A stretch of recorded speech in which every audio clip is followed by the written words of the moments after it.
Bonjour, je suis Émilie Berthet, la créatrice d'Elsagis, le podcast où nous explorons ensemble les initiatives qui font bouger les choses. Bienvenue dans cette série en collaboration avec Elior de Richebourg. Je suis ravie de donner la parole à des intervenantes pour aborder des sujets qui nous concernent tous, l'importance de prendre soin de soi et la puissance de l'accompagnement. L'objectif est clair, vous fournir des clés pour prévenir le cancer du sein et soutenir ceux qui en sont atteints. Bonjour, je suis Claire Gonnet, responsable du développement RH pour le pôle Facility. Bonjour, je suis Stéphanie Venot, responsable marketing opérationnel pour Elior Santé. Octobre Rose, c'est l'occasion de sensibiliser, de soutenir, mais aussi d'agir concrètement pour notre bien-être. Nous avons choisi de mettre en avant la sophrologie dans cet épisode, car cette approche offre des techniques pour gérer le stress, renforcer la sérénité au quotidien et mieux se connaître. Dans cet épisode, Sandrine Chupot, sophrologue, nous explique comment la sophrologie peut aider pendant la maladie en favorisant une meilleure gestion des émotions et des épreuves liées au traitement. En effet, que l'on soit confronté directement ou indirectement par la maladie, à titre personnel ou dans le milieu professionnel, nous sommes tous concernés. Préparez-vous à découvrir comment, grâce à la sophrologie et à des outils simples, vous pouvez apporter une véritable différence dans votre vie et celle de vos proches. Bonne écoute! Bonjour Sandrine. Bonjour Émilie. Merci beaucoup de partager à la fois tes connaissances et ton expérience et ton expertise autour de cet épisode. Pour commencer, j'ai envie de te demander de te présenter tout simplement. Donc je suis Sandrine Chupot, je suis sophrologue et je me suis spécialisée dans l'accompagnement des personnes qui traversent des moments de vie compliqués. Comme l'épuisement professionnel, la maladie, dont le cancer du sein, notre sujet aujourd'hui, et le deuil. Je suis installée en libéral à Paris et j'interviens également en entreprise. Voilà. Merci. Est-ce que tu peux redéfinir ce qu'est la sophrologie pour les personnes qui ne connaissent pas ou même quand on connaît, parfois c'est un peu flou. Est-ce que tu veux bien nous redonner la définition de ce terme ? Oui, bien sûr. Donc, c'est une méthode qui a été dite psychocorporelle, qui travaille autant le corps que la conscience, qui a été inventée par un neuropsychiatre qui s'appelle Alfonso Caicedo. Il est né en 1932, il est décédé en 2017 de mémoire. Donc il a bien eu le temps, il a inventé la sophrologie dans les années, tout début années 60. Donc il a bien eu le temps d'éprouver sa méthode, notamment auprès du monde médical. Et la définition, en fait, c'est l'harmonie de la conscience avec nos valeurs. Donc ça, c'est pour le côté très scolaire de la sophrologie de manière plus incarnée. Moi, j'aime à dire que c'est une méthode qui accompagne pour vraiment vivre et éprouver un quotidien plus serein. Donc le sophrologue guide des séances, notamment autour de la respiration, qui vient calmer le système nerveux. Également autour de la contraction et détente musculaire grâce à des exercices très doux. Il n'y a rien de brutal dans la sophrologie, bien au contraire. Ce qui fait vraiment le ressenti de relâchement.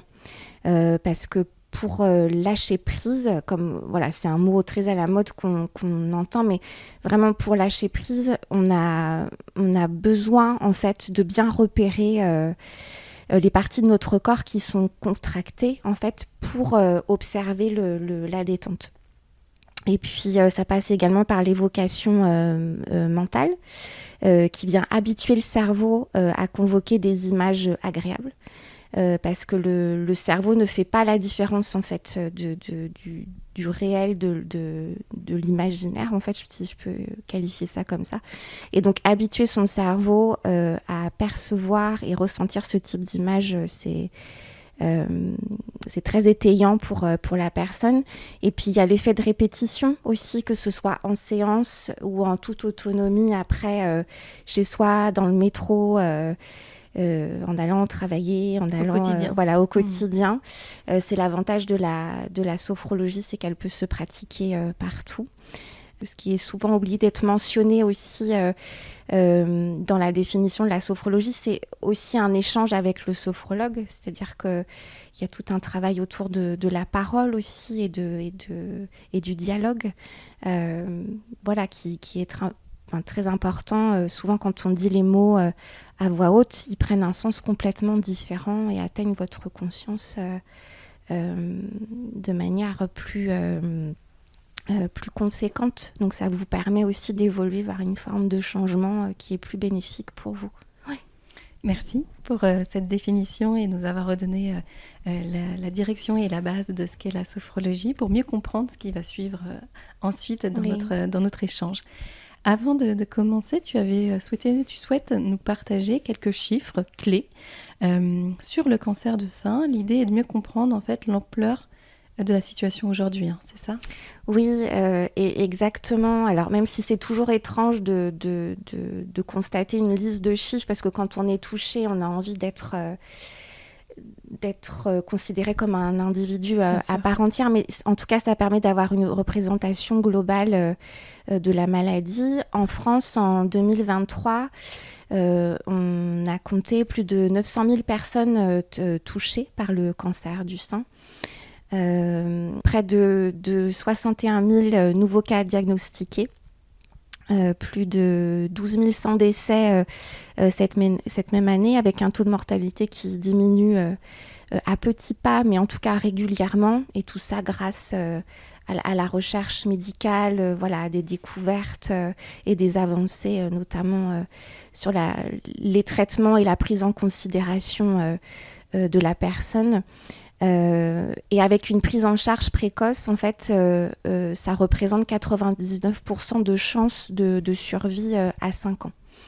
C'est le premier cancer chez la femme qui est le plus mortel et à la fois le mieux pris en compte, si je puis dire, lorsqu'il est détecté à temps, en fait. Et ça, vraiment, l'aspect détection précoce, j'insiste beaucoup dessus parce que c'est un cancer qui, plus il est pris à temps, plus on en guérit. Ça reste bien sûr une épreuve à vivre, une expérience très conséquente dans sa vie, mais grâce à cette prévention, on peut en guérir. Est-ce que tu peux nous expliquer comment la sophrologie peut s'intégrer justement dans un parcours, que ce soit un parcours de soins ou un parcours d'accompagnement pour une personne qui est atteinte du cancer, et notamment du cancer du sein, qui est notre sujet aujourd'hui ? Oui, c'est vrai que c'est un accompagnement spécifique. En fait, tout dépend à quel endroit se trouve la cliente qui vient me voir, en fait. Lorsqu'elle vient en consultation, si l'annonce a été récente, si elle est en plein traitement, si les traitements sont terminés et qu'elle est en rémission, parce qu'il y a vraiment différents temps dans la maladie. Et voilà, donc tout dépend en fait de ce moment-là. Et après, moi, je vais vraiment adapter en tout cas les protocoles qui existent en sophrologie, donc les fameux exercices dont je parlais tout à l'heure autour de la respiration, contraction, décontraction, etc. Donc, je vais vraiment adapter ces protocoles à l'objectif qu'on aura défini avec la cliente. Ce pourquoi elle vient et la façon dont elle se saisit de son récit personnel aussi. Ça, c'est très important. C'est impossible de plaquer des exercices de sophrologie parce qu'il y a un cancer du sein, donc je vais faire ça. Non, c'est vraiment prendre en compte le récit de la personne. Et de prendre en compte vraiment son historicité, en fait. C'est-à-dire que ne surtout pas essentialiser la personne à la maladie. Elle est bien plus que ça. Elle est bien plus que ça. Donc, et puis, vraiment, il y a autant de personnes que que de réaction. Donc, en tant que sophrologue, c'est être vraiment aussi à l'écoute de ça et de se couper de tout jugement, interprétation et d'accueillir la personne avec tout ce qu'elle a à poser. Et justement, une personne qui vient te voir et qui est atteinte d'un cancer du sein, qui est une femme, qui peut aussi avoir... la sophrologie travaille aussi sur les éléments du corps, de la perception de son corps. Le cancer du sein touche des points de féminité qui peuvent être impactants, comme le sein et puis les cheveux, etc. pour une femme. Est-ce que la sophrologie peut accompagner? Est-ce que la sophrologie peut aider? Quel est ton point de vue aussi par rapport à ça? Ah oui, complètement. Et puis, en fait, c'est vrai, tu as raison en disant que ça touche des éléments en plus à la féminité qui sont la poitrine, la perte des cheveux, de la pilosité, donc les ongles. Donc, c'est vrai que...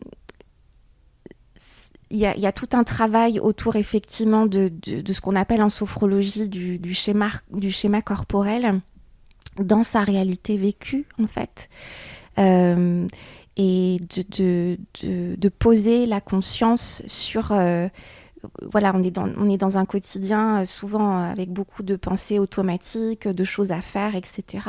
Et d'orienter sa conscience davantage sur ce quoi il faut prendre, c'est une injonction, je vais modifier mon discours, mais sur quoi il serait intéressant de poser sa conscience. Et par rapport au travail sophrologique en particulier, c'est vraiment donc de manière générale, mais ça va être d'apprendre à respirer. Je choisis bien mes mots, apprendre à respirer, parce que on a de la chance de ne pas avoir conscience de respirer. C'est un mécanisme qui se fait tout seul, et d'en prendre conscience, c'est vraiment un point de repère dans le corps, et qui vient vraiment apaiser certaines pensées, certaines tensions. Et c'est aussi apprendre à se concentrer et à faire émerger au fur et à mesure des exercices les capacités de confiance et d'espoir aussi, comme une forme de révélateur. Et c'est aussi des exercices autour de la récupération de l'énergie, de la vitalité, parce que souvent les soins sont fréquents, sont très lourds. La tête dit quelque chose et le corps est affaibli, et c'est comment c'est comment relier en fait ces éléments-là, et ne pas s'en vouloir aussi, ne pas être dans une forme de culpabilité, même si c'est extrêmement facile à dire. Il y a des exercices de sophrologie qui permettent aussi d'apaiser la douleur, et qui représente une vraie forme de récupération en fait. Et de plus en plus, la sophrologie est considérée désormais comme un soin officiellement, un soin de support dans les différents plans et stratégies cancer mis en place par le gouvernement. Et ça, c'est une grande avancée, parce que le corps est tellement malmené, et le psychisme aussi également, et que la sophrologie en fait prend en compte l'alignement psychique, émotionnel et corporel, parce que corps et conscience ne font qu'un en sophrologie, et ce qui est très opérant en fait pour la personne à qui ça parle en fait, j'ai envie de dire. Ouais. Oui, parce qu'on peut, en étant malade, se dire que son corps donc est défaillant, qu'il y a quelque chose qui se sépare. Oui. Oui, et puis le corps aussi, c'est un rapport à soi, et c'est aussi ce qu'on montre en fait au monde en fait. Bien sûr. Ouais. C'est cette enveloppe-là qui apparaît dans notre rapport au monde, et lorsque cette enveloppe est malmenée, est en train de cicatriser, enfin voilà, où il y a, disons, un événement de vie qui vient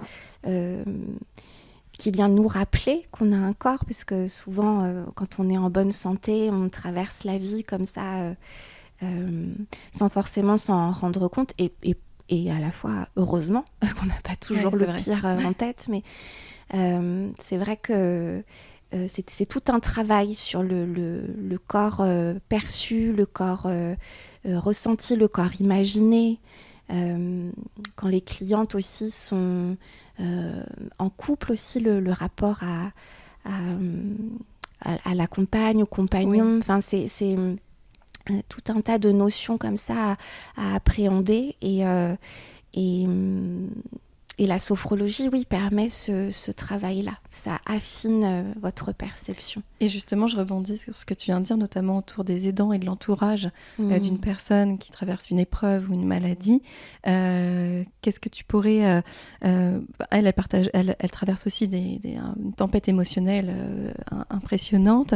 Est-ce qu'il y a des pratiques particulières en sophrologie, ou est-ce que tu as des conseils particuliers à leur donner qui pourraient justement les accompagner, les aider dans ce moment? Oui, et c'est souvent... En fait, les aidants vivent un peu en l'occurrence, on parle de cancer du sein, mais ça peut s'appliquer à différents maux, voilà. Mais vivent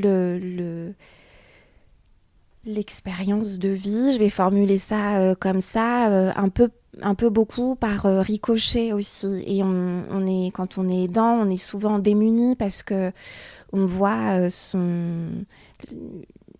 la personne qu'on aime, voilà, qu'on soit mari, épouse, enfant, grands-parents, ce que vous voulez, mais en tout cas, c'est beaucoup de souffrance de voir son proche souffrir, en fait. Et c'est un grand sentiment d'impuissance qui peut s'installer malgré les efforts du quotidien qui épuisent, en fait, selon comment on est impliqué. Et alors, encore une fois, je vais parler un peu comme dans un livre, mais c'est tellement important à répéter, mais de trouver des moments de respiration pour soi, pour se ressourcer, si c'est possible, voilà, de pouvoir s'octroyer une demi-heure, une heure, pour trouver quelque chose qui nous ressource. Alors ça peut être la sophrologie, je ne vais pas vous dire le contraire, mais ça peut prendre forme sur des choses que vous aimez faire et qui vous ressourcent, en fait. C'est surtout ça pour repartir plus fort dans la bataille qu'est le quotidien, finalement. Et si on revient un peu en termes de prévention, quelque part, la sophrologie, elle permet de diminuer le stress, de garder une santé plus équilibrée, faire attention à son corps. Qu'est-ce que ça peut permettre ? En fait, comme je disais au début, la sophrologie, elle permet, avec tout un tas d'exercices selon l'objectif que vous définissez avec le sophrologue, permet vraiment de mieux se connaître, de mieux anticiper ses réactions, d'être incarné dans son corps, avec le monde qui nous entoure, en fait, parce que c'est pas juste je travaille sur moi et moi. C'est vraiment aussi être faire avec l'autre aussi. C'est pas on peut être représenté comme le point de départ, mais on est des êtres qui ont besoin d'un lien. Voilà, même si on est très renfermé, très solitaire, ce lien-là est très important. Donc c'est comment être mieux avec soi-même, porter un nouveau regard sur nos expériences de vie, et alléger, en fait, ce quotidien qui est souvent très stressant dans nos sociétés modernes, et qui permet de mesurer nos réactions, et un certain niveau d'anxiété. Ouais. Tu nous disais aussi travailler avec des entreprises. L'entreprise a un rôle important aussi à jouer dans le quotidien, l'équilibre vie personnelle, vie professionnelle, mais aussi dans la construction d'un environnement de travail serein. Donc souvent mes interventions en entreprise se font en format atelier et en groupe. Et ça, c'est une notion qui est importante aussi parce que je sépare les groupes en fait en différents niveaux hiérarchiques. Donc les équipes qui travaillent entre elles, d'une part, et d'autre part, les équipes managériales, dirigeantes, et la direction aussi. Parce que comprenez bien que si tout ce petit monde était mélangé, la liberté de parole est parfois compliquée. Voilà, il y a parfois certaines retenues, et même entre équipes, c'est pas si évident que ça et si fluide que ça, parce qu'il y a toujours malgré tout des enjeux relationnels, politiques, voilà. Mais en tout cas, être dans ces groupes-là, ça permet déjà de recharger ses batteries. C'est souvent ce qui revient, l'expression qui revient, d'avoir une parenthèse à soi, une bulle à soi. Et de se rendre compte de ce que vivent les autres, parce qu'à la fin de chaque séance, il y a un moment que ce soit en individuel ou en groupe d'ailleurs, il y a un moment de ce qu'on appelle la phénodescription en sophrologie, c'est-à-dire que les personnes partagent, si elles le souhaitent, ce que leur a fait ressentir le déroulé de l'exercice. Et souvent être en groupe, c'est très fort parce que on prend conscience de ce que vit l'autre. Encore une fois, je reviens à la notion de l'autre, avec l'autre. Et poser des mots comme ça sur ce qu'on vit, alors que ce soit en entreprise ou pas. D'ailleurs, ça s'applique à d'autres... Ça s'applique. Il y a forcément des sujets personnels qui ressortent quand j'entends des expressions de la part de certains dirigeants qui disent vous arrivez au bureau, votre vie perso elle reste sur le seuil de la porte. C'est impossible, c'est impossible. Donc il y a forcément des éléments personnels qui émergent en toute confidentialité, j'insiste sur ce point, et vraiment de partager la parole comme ça en groupe, c'est prendre conscience de ce qu'on vit soi déjà, de ce que vit l'autre quand on écoute la personne qui souhaite s'exprimer, et d'harmoniser en fait cet esprit d'équipe qui parfois n'est pas du tout au rendez-vous et qui petit à petit en fait installe un peu plus de patience, un peu plus de dialogue et un peu plus de concentration et de prise en compte de l'autre en fait. Et finalement, au fur et à mesure, c'est quelque chose qui vient s'instaurer assez naturellement. Okay. Et dont vous avez conscience. On en revient à la prise de conscience, à une conscience orientée vers ce qui est plus étayant pour vous, plus structurant pour vous et face aux autres aussi. Donc, oui. Merci beaucoup Sandrine, notamment pour tous ces éclairages. Pour conclure, est-ce que tu aurais un message, peut-être un message clé ou un message important pour toi que tu souhaites transmettre, notamment aux personnes qui nous écoutent, qui écoutent cet épisode, qu'elles soient malades, aidantes ou simplement désireuses de mieux comprendre le rôle d'instaurer du bien-être, de la sophrologie, de comprendre son stress dans son quotidien. Vaste sujet. En tout cas, ce serait vraiment de souligner l'importance de prendre soin de sa santé globale, en fait, quel que soit son genre. Je dis ça parce que le sujet du prendre soin, du care, etc., est très féminin.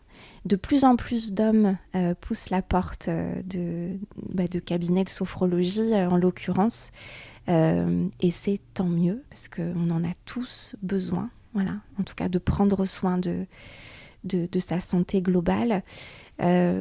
comme je disais un peu tout à l'heure, que la notion de prévention est parfois compliquée à appréhender, parce que quand tout va bien, voilà, on trace sa route, on fait sa vie, et puis quand il nous arrive quelque chose de grave ou de désagréable, en tout cas, on se rend compte qu'on manque de ressources en fait pour